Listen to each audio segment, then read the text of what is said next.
نحن إلى برنامج الرابع وهو الكليمات. Memasuki acara yang keempat, yaitu sambutan-sambutan. Sambutan yang pertama akan disampaikan oleh Bapak Suyono SIP. Kepada Bapak Suyono SIP kami persilahkan.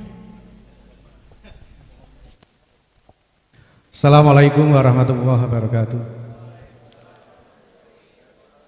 Bismillah, alhamdulillah, subhanallah, walhamdulillah, wala ilaha illallah, wallahu akbar, la hawla wala quwata illa billahil alil azim, amma ba'dah.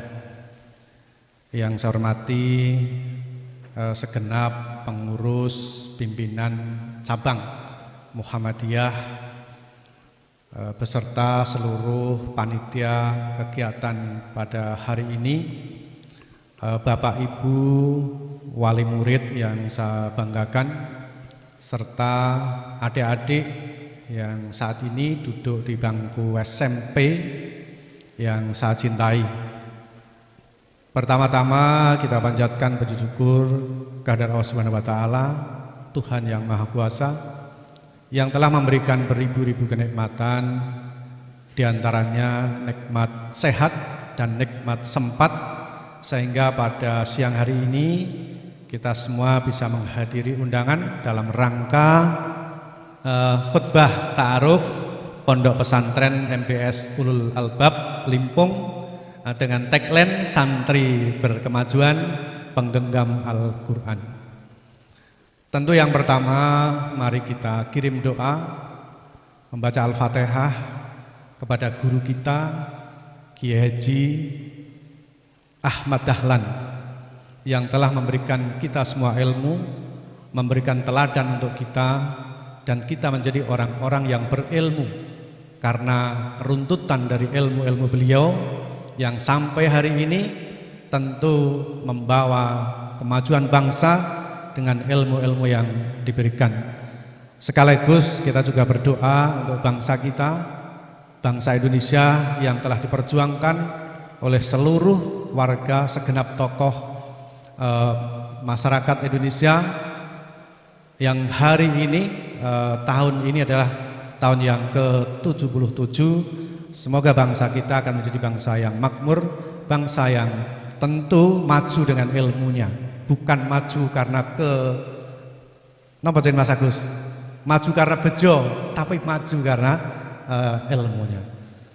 Mari bersama-sama berdoa khusus buat guru kita Kiai Haji Ahmad Dahlan yang telah mendirikan Muhammadiyah yang sudah wafat. Semoga beliau husnul khotimah, lahumul fatihah.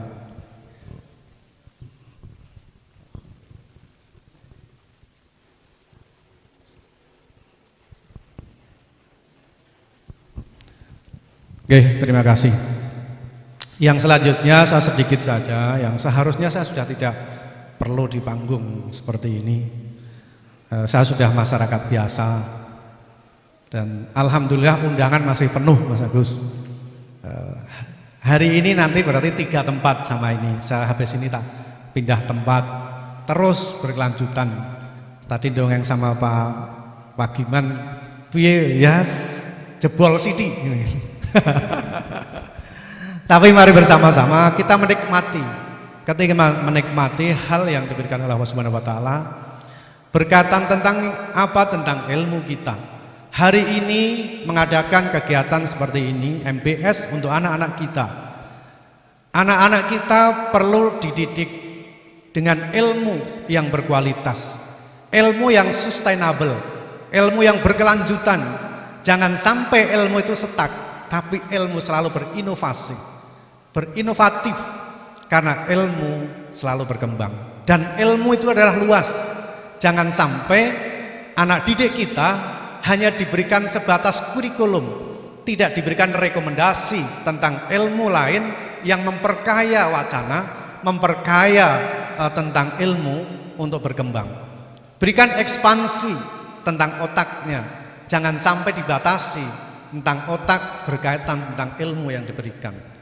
Berikan penerjemahan ilmu yang bisa mumpuni membuat berkualitas putra-putri kita ke depan, membuat isi dari jiwa menjadi jiwa yang positif.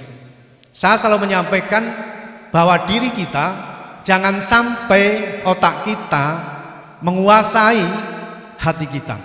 Maka logika kita jangan sampai mematahkan hati kita. Patahkan logika kita dengan hati. Karena di sana ada kebaikan, di sana ada hal-hal yang positif. Maka ketika ada logika dan hati, akan muncul yang namanya pikiran-pikiran yang normatif, pikiran-pikiran yang bijak. Tapi ketika otak kita menguasai, otak kita mematahkan hati, maka akan terjadi kerusakan-kerusakan, karena di dalam otak kita ada darah nafsu. Maka harus disatukan otak kita bersama hati. Hati yang harus mampu mematahkan logika kita, sehingga akan muncul hal-hal yang baru, inovasi-inovasi baru dari sisi nilai yang benar. Mari bersama-sama, saya sekali lagi bahwa ilmu penting. Tanah ini dulu seperti apa? Sangat tidak berguna, Mas Agus nggih. Nggo loropan tidak ada manfaatnya. Tapi ketika tanah ditanami gedung untuk mencari ilmu, maka itulah yang menjadi tanah sustainable, menjadi ilmu yang berkelanjutan, ilmu yang tentu berekspansi, ilmu yang selalu berubah, ilmu yang bisa mendidik putra-putri kita menjadi generasi bangsa yang lebih baik, menjadi generasi bangsa yang tentu bisa bertataran dengan ilmiah. Nah, mari bersama-sama jangan sampai putra-putri kita tidak diberikan ilmu yang cukup. Selesaikan ilmu sampai paripurna. Memang saat ini mencari ilmu biayanya tinggi, tapi itulah ilmu. Tidak usah diukur dengan nilai rupiah, tapi diukur dengan nilai yang namanya value, nilai yang luar biasa ke depan. Jangan sampai putra-putri kita sama ilmunya dengan orang tuanya. Anak kita harus mempunyai ilmu yang jauh lebih hebat daripada orang tuanya, karena anak kita akan menjadi generasi penerus, agar anak kita menjadi pemenang masa depan. Jangan sampai anak kita itu tidak bisa menguasai masa depan, tidak bisa menjadi pemenang masa depan. Tapi putra-putri kita harus dikontrol, karena zaman modern yang serba bisa dilihat banyak hal-hal yang negatif yang selalu saya sampaikan. Jenengan bisa melihat di TV-TV sekarang seperti apa. MBS ini harus bisa menjadi contoh teladan pendidikan-pendidikan yang lain, sehingga akan terpercaya dan menjadi MBS atau pendidikan yang berkualitas. Saya selalu menyampaikan, ketika pendidikan berkualitas, maka akan terjadi kualitas. Akan ada kuantitas. Ketika ada kualitas, maka akan terjadi kuantitas. Nah, kuantitas ini yang paling penting. Saat ini muridnya berapa, ketika kualitasnya bagus, maka tahun depan akan jauh lebih banyak, karena kualitas. Itu saja yang dapat saya sampaikan. Mari bersama-sama putra-putri kita berikan awal tentang keakhlakan, karena degradasi moral terjadi ketika kita tidak memegang tentang moral, maka pastikan negeri kita akan jatuh, karena kita tidak punya moral, karena kita ilmunya akan rendah karena dirian sendiri, bukan berkembang. Karena moral itu bisa mengembangkan ilmu, karena selalu berpikir positif.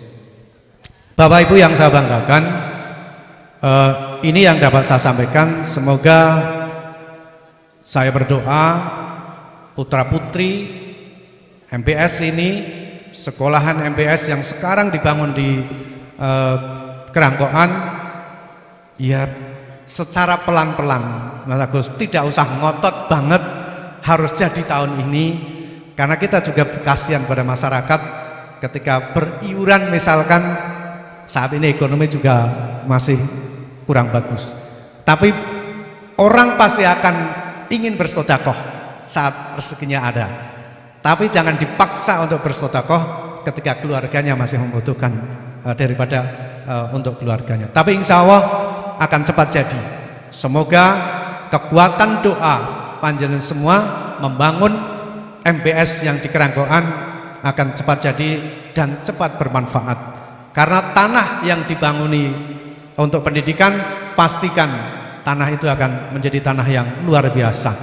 Dan saya berdoa semoga, saya tahu persis panitia-panitia ini, apalagi yang membangun PAUD itu, betapa sulitnya ujiannya, betapa susahnya memperjuangkan tentang bagaimana berdiri.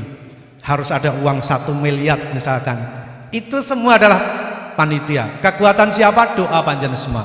Semoga panitia-panitia pembangunan itu diberikan kesehatan, rezeki yang lancar, menjadi amal ibadah yang tentunya diterima oleh Allah Subhanahu wa taala. Terima kasih, saya akhiri bila taufik wal hidayah. Wassalamualaikum warahmatullahi wabarakatuh.